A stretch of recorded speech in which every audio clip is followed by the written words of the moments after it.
Hey guys, it's Miss Kelly. The next topic we are going to discuss is subtracting integers, both positive and negative integers. As you can see here, they have a little model that they follow, which is copy, change, opposite, and then it would change into an addition problem, and we would just move from the addition that we've learned, either the ones with the same sign or the one with the different signs. So what they simply mean by copy, change, opposite. Looking at this problem right here, they copied the negative 65, they changed the subtraction sign to an addition sign, and they did the opposite of 24. And the opposite of 24 is a negative 24. So notice that our original subtraction problem now just changed to an addition problem. And then since they both have the same sign, just like we did here, we added the two numbers together and we included a negative sign in our answer. The same idea is going to be for subtraction. Okay, let's try a couple together. Again, I just highlighted the ones that we need to work on. Let me get it into frame for you. Okay, so looking at the first one, we have a negative 2 minus 7. So we are going to copy the first one.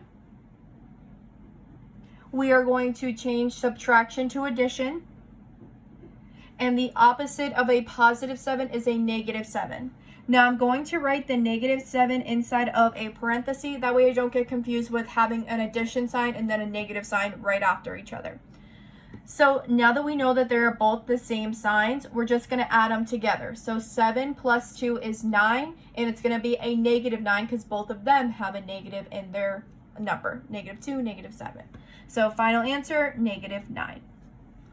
Okay, the next one, we have copy, negative 5, change the subtraction to addition, and then do the opposite of negative 6, which would be a positive 6.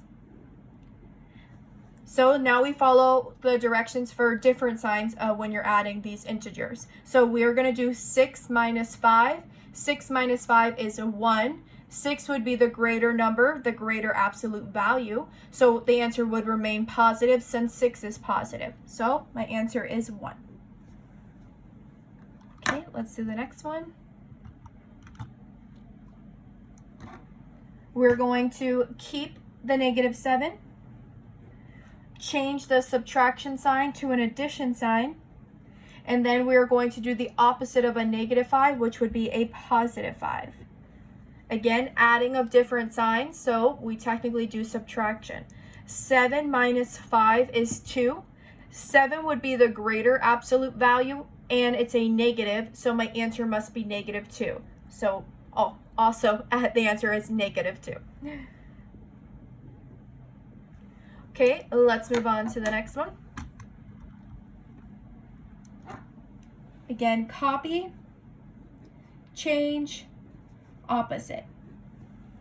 So for this one, I have a negative and a positive. So let's go ahead and subtract. 4 minus 2 is 2. 4 is the greater absolute value. It's positive, so my answer is positive 2. Literally positive 2. Next one we have negative 5. Then a positive, or a plus sign, excuse me, and then the opposite of a positive 6 is a negative 6. Again, just going to put in the parentheses so it's easier for me to read.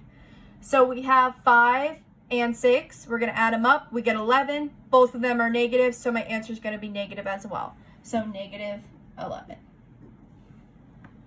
Okay, the next one we have is negative 4. We get to copy. We're going to change. The opposite of a negative 6 is a positive 6. Okay, 6 minus 4 is 2. 6 is the greater absolute value and it's positive, so my answer will be 2. Literally positive 2.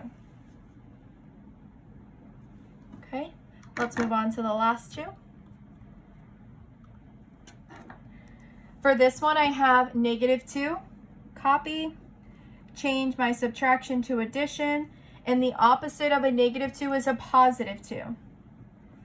Well, 2 minus 2 is 0, so that means my answer is going to be 0.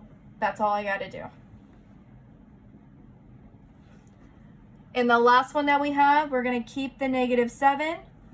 We're going to change subtraction to addition, And the opposite of a positive 4 is a negative 4. We add those up. 7 plus 4 is 11. Both of them are negative, so my final answer will be negative 11. Let me know if you guys have any questions. You got this. See you later.